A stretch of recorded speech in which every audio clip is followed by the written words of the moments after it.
Hi guys, I'm Claire Moore. I'm the Ulster Heineken Rugby Club Ambassador. I'm here today with former Ulster player Stephen Ferris. Thanks very much. Hello, how are you? Good, thank you. Good. We were talking earlier on about what Heineken Rugby Club is and what it means, and it's kind of being described as the Barbarians if it was a real life club. What do you think Heineken Rugby Club will mean to fans for the next or for the rest of the season? I think it's brilliant. I'm kind of new to it all myself, but if signing up to it and seeing which pub you can go to before big games and interacting with fans, and I think that's what we want to emphasise, is it's all about getting the fans together, having the crack, enjoying the carnival atmospheres before games, enjoying the game and supporting your team, and then afterwards coming together again and enjoying a win or a loss or whatever it may be. And fair play to Heineken. I think it's a fantastic website. It points you in every direction that you need to go, and I hope everybody makes good use of it.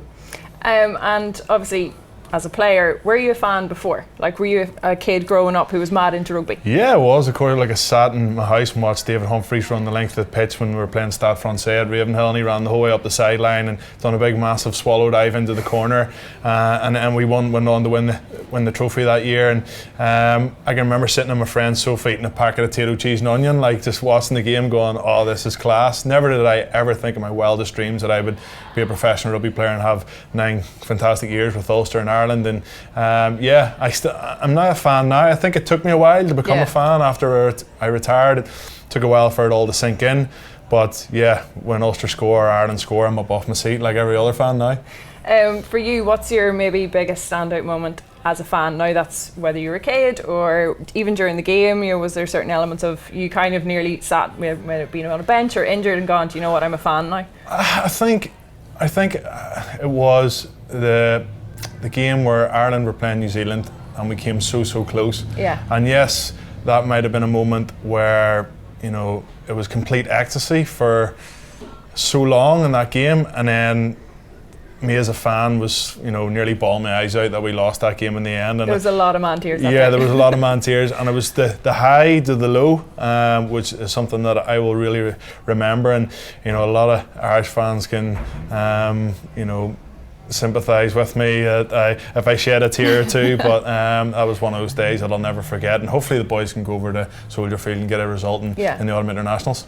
In terms of fan ethos in Ulster, there is full families that go, there's groups of lads, there's loads of girls that go now.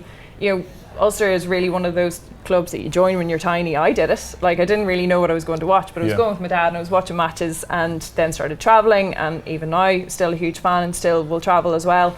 What's the fan ethos of an Ulster rugby supporter really like? What's the bones of it? Ulster is thriving at the minute. It's packed out. We have a deadly stadium. Yeah, deadly stadium, unbelievable facilities. It's a great place to play your rugby. But people come from Londonderry to come down and watch games week in, week out. But they just live and breathe it. The people who were there in the hard times when we were sitting 6th or 7th in the table. And we didn't have a stand. And we didn't have a stand, and they were standing on the hill in the freezing cold, and they're still with us. And now we're enjoying some good times. We haven't achieved what we would have wanted, but hopefully that's not far around the corner. But as an Ulster fan now, it's just about being that 16th man and really getting behind the boys, because speaking from experience, it really gets you over the line. I think it's one of those things as a fan, you always wonder, do players feed off atmosphere? Do they feed off noise? Do they feed off chants and cheers? Is it something that really kind of gives you a bit of energy or a bit of positivity? Yeah, it's ridiculous. You yourself. You genuinely hear it? Yeah, of course. Look, listen, when you cross the white line and you're in match mode and you're really focusing, but for instance in a warm-up, especially at Ravenhill, now Kingspan, the Ulster warm-up, they would do a half lap of the pitch before running into the stadium, in the change room to get ready. And when the terrace stands up and claps you and roars and shouting, the hairs in the back of your neck stand up. It's an unbelievable experience. And the Saracens game is one that I pick out where Jared Payne cost us the match, but we'll not talk about that. And it was just electric, absolutely electric, and that's what you need to have week in, week out. You really do. And when fans get on like that and they really enjoy the games, it really means a lot to the players, and of course you generally perform better. So they just need to keep shouting louder. At the top of their voices. Obviously Ulster's really developed in terms of international players and foreign players coming across. What is it like, or is there anything that you lads would have done to really kind of integrate them into what it's like to be an Ulster player and what it's like to be surrounded by Ulster fans? Look, it can be difficult for guys coming in. Of course it can. They've come from different backgrounds, different countries, and different cultures. Yeah, different cultures, totally. Nobody's seen a potato bread before, like, you know, and we're growing up eating it and Ulster fries. But yeah, take it like Ruan Pinar. You know, he's a very quiet, kind of shy fella when he came, and I remember meeting him the first time. He's just like, "Hello, how are you?" You know, and now I was out playing golf with him there last week, and you know, he's just really outgoing and having the crack, and he's you know, he's a bit of the Ulster kind of lingo coming into his speech, and but you're right, it can be difficult, but it's all about the team, the fans, getting around those players and making them feel at home. I think the Ulster fans are already excited about next season signings. There's already been a lot of them on social media and that kind of stuff too, so it must be exciting for them, whether it's coming over to have a run out in the club or, you know, those secret meetings that they're having in there as well, that they kind of get a taste of what it's going to be like. Well, you look at Charles Piatow, the way he's been playing for Wasps. We're going to have him next season. Marcel Coetzee, unfortunately, he's out injured. He's going to be missing for about 4, 5, 6 months, possibly of the season. But they'll be invited into Ulster Rugby with open arms, and the fans will get right behind them and give them everything. And anybody that's been to Ulster and experienced Ravenhill, the likes of Johan Muller, the likes of Nick Williams, who's now moving the Cardiff, will tell you that, you know, it's a real club, friendly atmosphere, and everybody's a part of it. And you know yourself, being from close to Belfast, that it's a very, very small place. Everybody knows everybody, and it's just great to see us going in the right direction. Back to Kingspan Stadium again.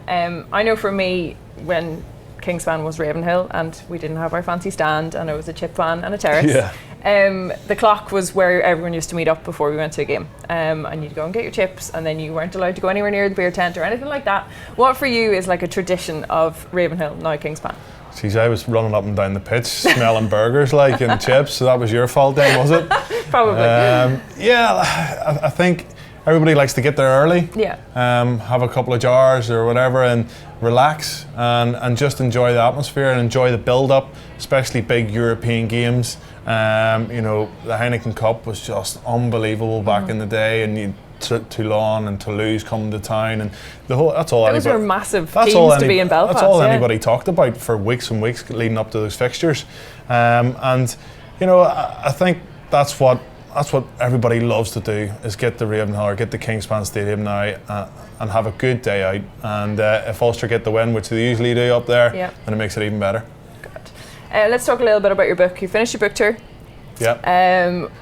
Tell me a little bit about what's it actually discussing. You tell me about it. You've read it. I haven't read it. Oh, tear. Right, I'm looking for the blurb. Go on, give me your PR speech. I think my autobiography came out on the 17th of September last year, just before the World Cup, so it was perfect timing.